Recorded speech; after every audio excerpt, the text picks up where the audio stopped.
Story collection miyang tabi ba kwai punam ko taram na okcheri Manipur nungtigi phoma paw che singdagi khangat chaba maru weba paw khara miyam da paw damjeri ahan bada headlines khanganjeri Naga taruk phajin khibi mayokte NPU na CM da demand tare ki memorandum pisan kre Mapur webna KLFP gi chairman oiriba deputy chief minister Nemcha Kipgen khudok ta lokthok kadabani NPU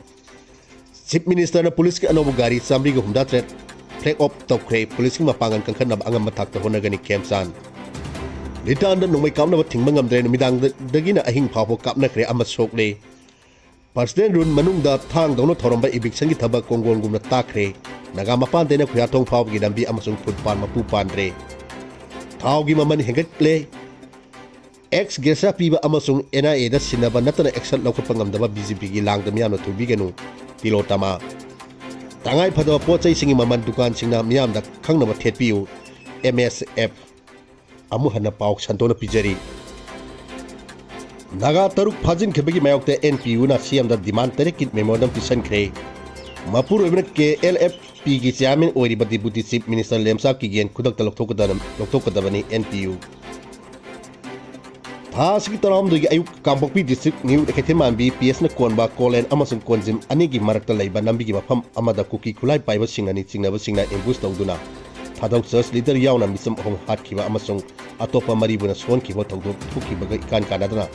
Lailon by wifi kuki kundagi phajin kiba naga misam singi manungda tara mari thadorok basu pastor ani yauna misam taru thadorok tabagi mayokta naga people's union NPU na ifana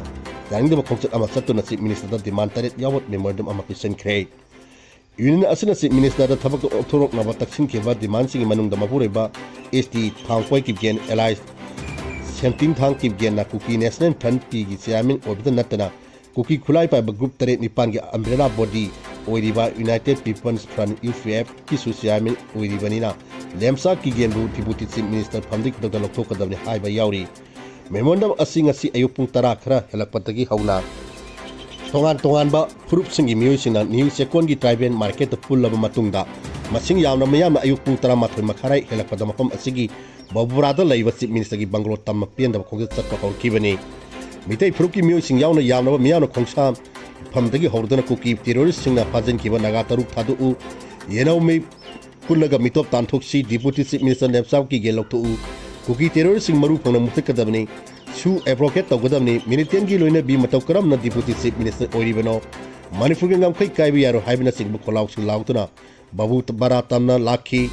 kholaw sing asi lawtuna yamna miyamna konung mamang gi traffic island yorkodam masing yanaba state amaso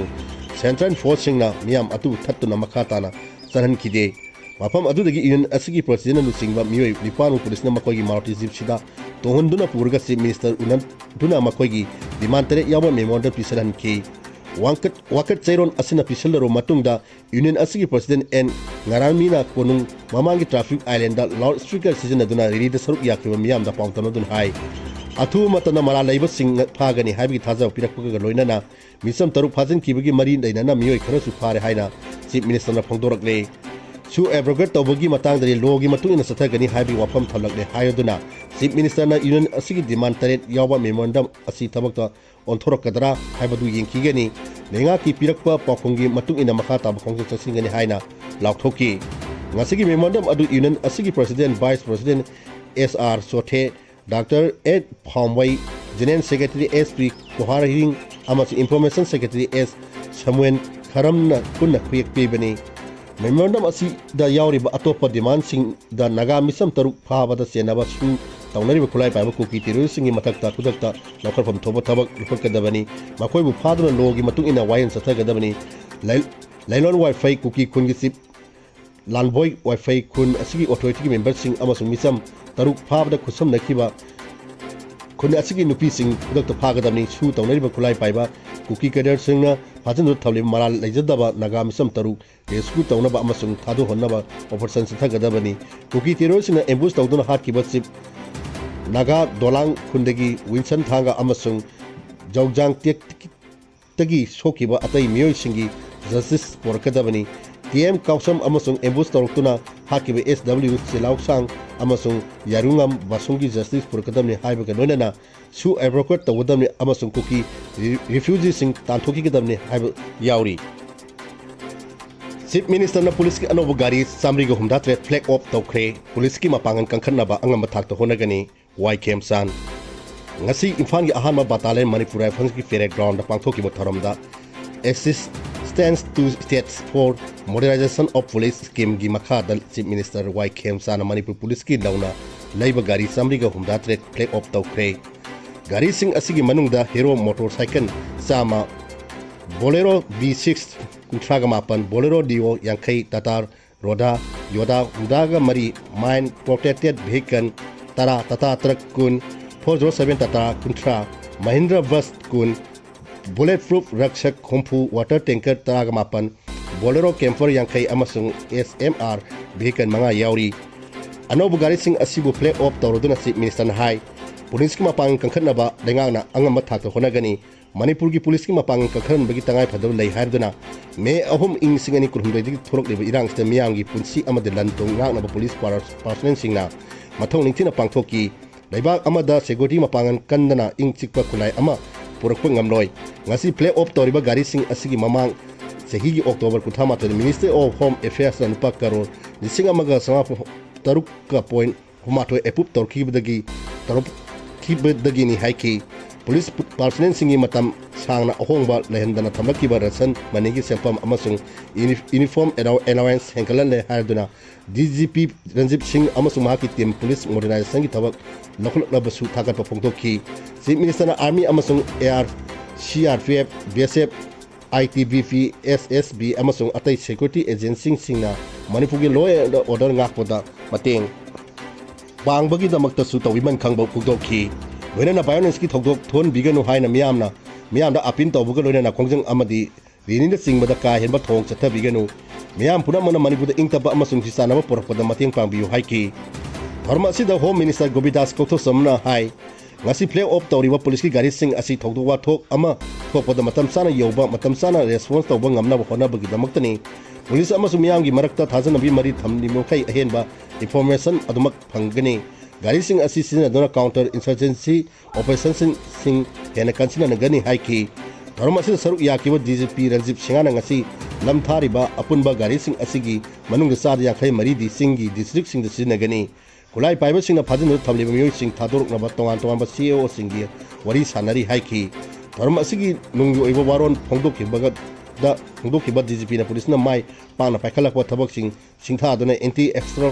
San Sen Fangtole amasung masigi makada hojik phawda miyoi lising amarom phagale lengana hogdokwa anti drug campaign gi makada atopa miyoi satret rom su phagat puga loina case hompu chatu register tawduna lokole haiki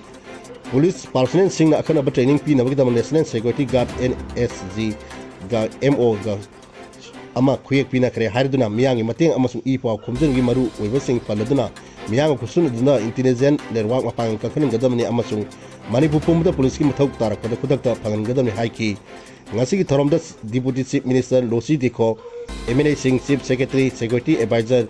Police Amadi Army amasung CRPF yauna atai security agency singi senior officer sing su saruk yaki litanda nomai kapna ba thingba ngamdre numidang dagi ahing phawa kamna kre ama sogle ngara numidang phawa ukhun district ki litan PS na kor mafam singda leiba singi phurup ani gi marakta onsin duna nomai kapna bi thodok thorak leiba si sahi sigi haukiba February ki tariki numidang litan sare khongda tangkun amasung kuki phurup ani gi yu thaksil laba miyoi khraga marakta thokiba khana senabi thodok tigi maka samthar ki bani thodo adu thoki budi phurup ani gi marakta unkhonrak na hujik phawda wariba pheba asi laksin nabani haiduna ukun district ki magistrate na kafiu gi athing ba thamki bada natana lenga ki maki di internet mobile data service na singo phawo thingjinduna honaki masigi mathakta lenga ki maki di su henba state amasung central forcing deploy tawduna phurup ani gi marakta khana khut thona dana ba kan ba tabak lokolak li haina phongdorok li bani serak sida amu hanang ngarang numidang pung 8 lom tarak pada litan PS na kuan ba Moscow am sepu amadi singang singi marakta nomai maru ama kapagi makon miyana taki haina paukche asina police tigi pangba pauna hairi nomai kapagi makon takhra matung ngahak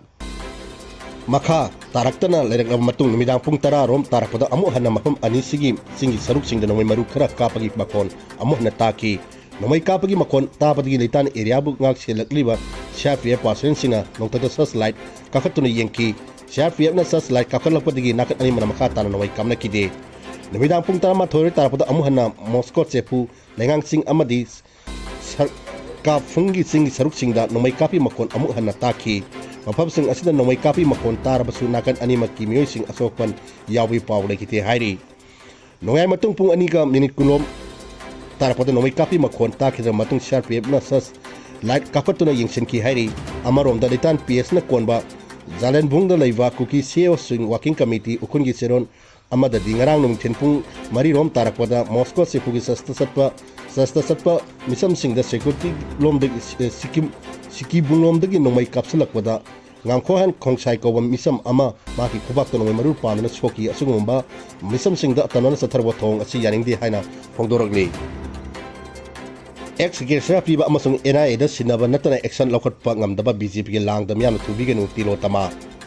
hauji misam phajin dura thamnabagi luraba tampham asi laibak thibani haidra nakat ani mangna phajin dura thamlak liba misam sing tek kaidana thadok piru haina apin tawdana thok liba misi minagi thokthok sing asigi ex gesra piba amading NIA da sinaba natana ahen bathabo amata lokapa ngamdaba BJP na lusing banenga ki langda myam thubi ge nu haina MPCC gi vice president tino tama lai tombam na phongdokre ngasi congress baban pangthok pa pawgi bifamda wafam asi phongdok da mahana hai BJP gi lega asina manipur gi hoji orli ba phayom sida kari karamba basak topa thabak tawkiba leira bage haibasi asaw wahang ama orekle hai ki BJP na huram matung mailing bagi thong chathaduna leiri basi khudak ta tokpiro nannom sigi mar orekle ba phayom asi kanana kari hairaga matik saba thabak lakhol ka de hai si miyana samamna pokpo matang phabu yaurakle hauki ba tha ani asida thoki ba pamdaba thoguk sing asi niwa bigi minung sigi wangda satharak bo thong singni asuk kuina misam sing phajinu thambak liba BJP na nusing balenga na thadok na phongdok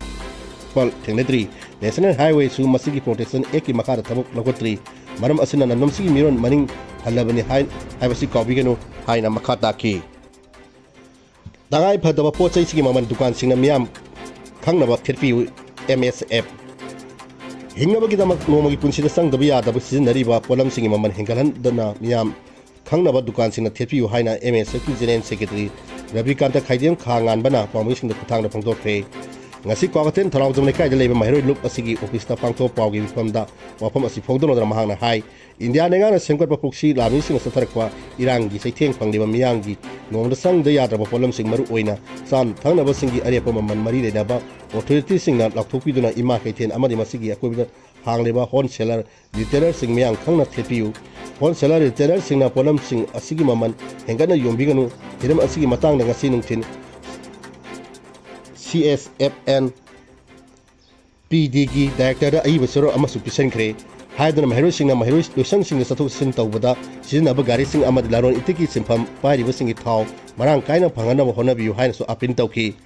potsagi maman miyamna khanaba thabak mari ne daba losangi director su pangthok pirakani haina haiduna puning singsenki thawgi maman henkale tha asigi tranga digi horduna thengka ahumlakta petrol amasung jingi maman henkal akraba matung mari rak suba oina ngasi digi petrol liter nupa ani ga pesa